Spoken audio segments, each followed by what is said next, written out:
مجلسونه وشول، اجنډا واضحه ده چې نن دلته موږ راغونډ شوي دغه ټولولې یا د دغه غونډولې مقصد څه دی؟ د دغه جرګې چې کله هم په 11 د اکتوبر په خیبر کې وشوله، هغه جرګه چې په دغه خوره باندې په دغه وطن باندې د میش د نیکونو نه یو تسلسل یو روایات و، هغه جرګه اوس ولده چې دغه ریاست د هغې روایات سره څه وکړل، میږي خپل روایات نه پرېښولي، څومره ظلم څومره جبر یې وکړه. جرګه د مو د پښتین هغه عمل دی چې مو خپل سپېڅلی دین هم په جرګه باندې اکسپټ کړی دی، مو خپل دین په جرګه باندې قبیل کړی دی، چا هم په زیر، چا هم په بدماشي باندې، چا هم په جبر باندې، چا هم په زورورتیا باندې په پښتین تر اوسه پرې څه نه دي منلي.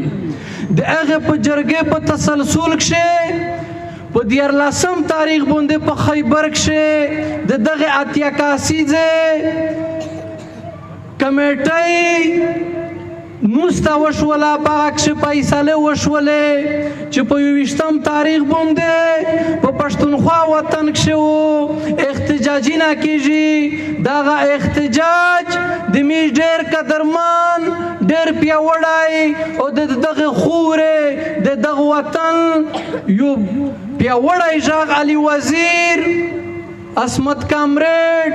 علامزب مسید، خانوالي اپریدی او داسې نور چې څومره سیاسي قیدیون دي که په هغه کښې په نوم یې کښې نیولې شوي دي، د میږ د بانې د خورې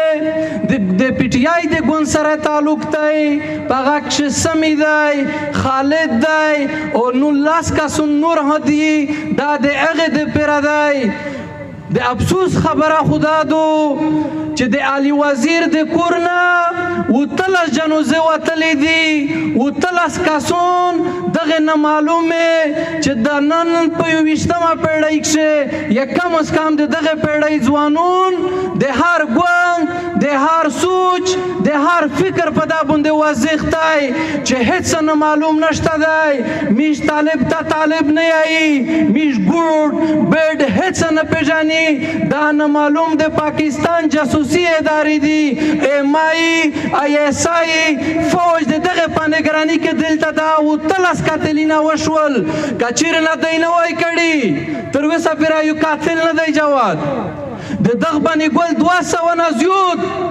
ټارګټ کیلینګ دلته وشو، آیا یو قاتل یې نیولی دی؟ په شمالي وزیرستان کې د ضرب عذاب د اپریشن نه بعد تقریبا 900 کسان دا دی په ټارګټ کیلینګ کښې شهیدون کړل، تر اوسه پرې یو ټارګټ کیلر نه دی نیولی. دا واضحه ده، باید نور میږ په دغه شکل کښې نه شیرو چې دا ګوډ دی، دا بیډ دی، دا پلونکی دی، دا هر څه دلته د ریاست په نګراني کې کېږي. عسکر خبره وکړله چې دا د چین او د امریکا جنگ دی، که جنگ د چین دی که د امریکا دی، خو دلته دغه پالیسي د امریکا او د چین په مخ څوک بیایي؟ دا د پاکستان ریاست د دغه په سربراهي کې کېږي. هر څه میاشت مخکې توسه ولدل چې په بانې کومینه راووتل، دلته طالبان ګرځېدل که نه ګرځېدل؟ چا غږ ورته کړی شه چې کله بیا کومر وویل بیا دا ریاست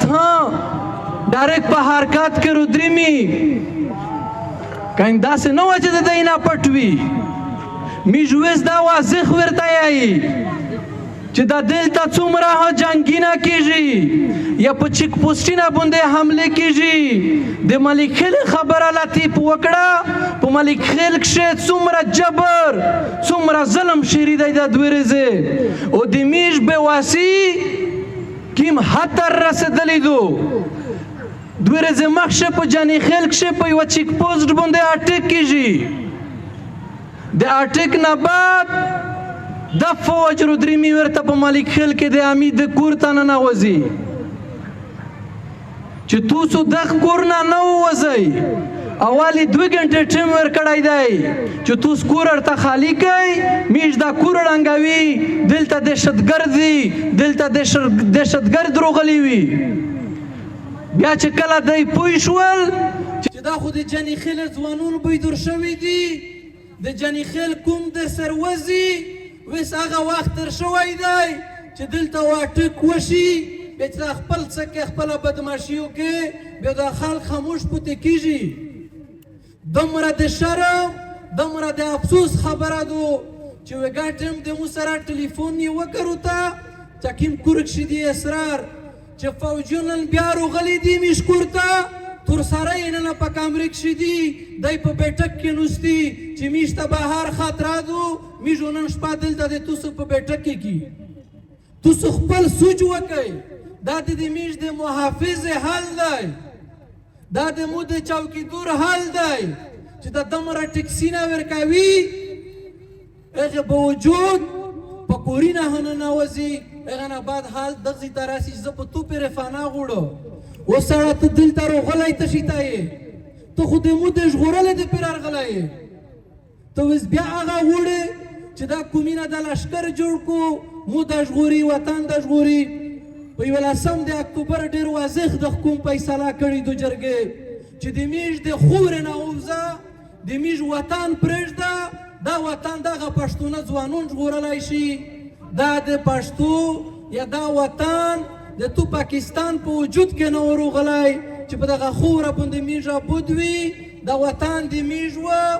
په دغه وطن ژوند د میش د سیالۍ و خو چې د کله نه ته روغلی یې دهشتګردي تور وړله جنگ تور وړ کاروبار د وینې جوړ کړی دی د مو په وینې باندې د مو په بربودي باندې د تو روزانه په بنیاد په پنجاب کښې یوه ترقیاتي چار کېږي دلته په سکولینه باندې په جاني خیل کښې په کالجینه باندې دغسې په پاټه کښې په هسپتالینه باندې ننوتلي دي ملګري وخت خو داسې دی چې نوزک دی د لمونځک ټیم دی خو یوه خبره واضحه ده تاسو ته پته وي چې څو ورځې مخکې د فوج چې کوم ترجمان دی هغه یو پریس کانفرنس کړی و چې په هغه کښې ډېر داسې الفاظ استعمال کړي وي چې نن پښتین کوم رچک شوی دی د وسایل خبره کو چې وسایل ته نه ورنږدې کېږي او د چې کوم بهوده الفاظ وي میږ واضح ورته یایي چې دا وسایل دا الله پاک میش ته روکړي دي په دا خوره باندې د دغه خورې ملکون هم میږي دغه خوره د میش دو د وطن د میش دی چې څومره وسایل د وړي دي انشاءالله کومر بیدور شوی دی د هغې هم هیڅوک د نه غواړي مازید دا وسایل ته په یوه طریقه هم نه پرېږدي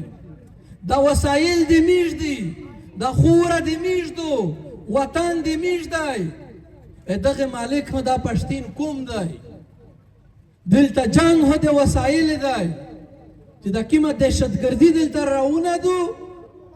کوم طالبانایزیشن په نومه باندې یا د دوی د اپریشنې په نومه باندې دغه وسایل ته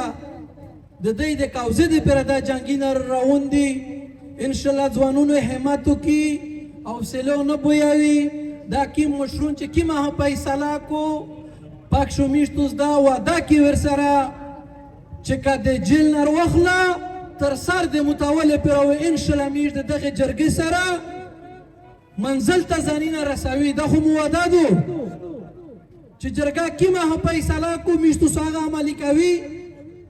ډېره مننه او یوه خبره ده هغه شډلفور ته د میش ملګري اچولی دي او سړی میش خوښولي په دا باندې میش افغاني دغه خوره میش ده وطن میش دی دا یو شناختي کارت در وکړی و دغه شناختي کارت دا ښه ده چې تو خپل واخیست انشاءالله وخت تر روان دی چې دا ځوانونو د یوه بل په شناختي کارت په یوه خپل شناخت باندې ګرځي نو انشاءالله ملګري په دا باندې ونه ډارېږئ چې شډلفور دی یا بله داسې مسله ده د وطن خبره ده د خورې خبره ده د امن خبره ده انشاءالله په هر صورت وکړي چې دا کومه دهشتګردي راونه ده په پښتونخوا وطن کښې په وزیرستان کې روزانه په بنیاد دغه حالات دي په خیبر کښې تاسو وینئ دغه حالات مشارک دي دا حالات که میش بدلوي وطن ژغوري دا په شریکه ژغوري خدای معبود لره ډیره مننه